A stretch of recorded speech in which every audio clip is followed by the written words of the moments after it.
Антикорупционерите се убедени дека кај Блерин Беџети има кривична одговорност за дивоградбите на матка. Ке бараат Советот на јавни обвинители да ја преиспита одлуката на Наташа Крстева Чалева, обвинителката која го затвори предметот бидејќи не пронајде пропуст кај градоначалникот на општина Сарај.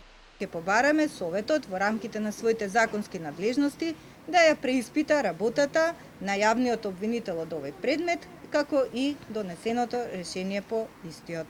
Станува збор за многу комплексен предмет, каде што вината не може да се насочи само кон едно лице, само кон градоначалникот, затоа ДКС кај уште еднаш ја повикува владата во соработка со надлежните институции, пред се Министерството за транспорт и врски, Државниот градежен инспекторат, да постапат и да преземат конкретни мерки и активности за ефикасно справување со незаконското располагање со ова заштитено подрачје.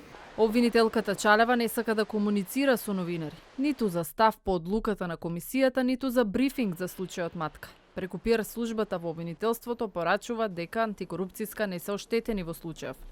Кога донесеното решение се уште не е правосилно, обвинителката не сака преку медиуми јавно да се произнесува.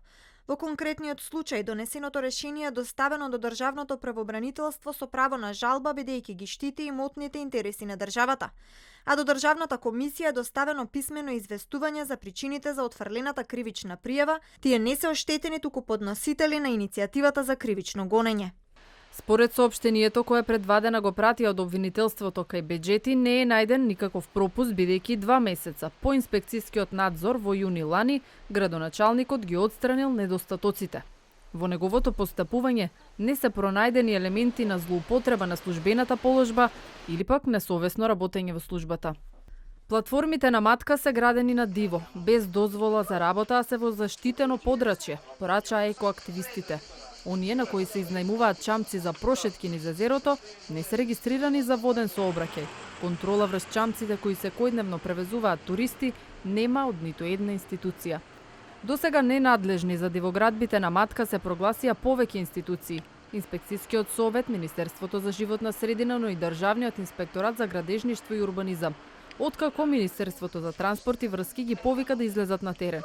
Матка е трета категорија, односно заштитено подрачје, управувано главно за конзервација и специфични природни карактеристики.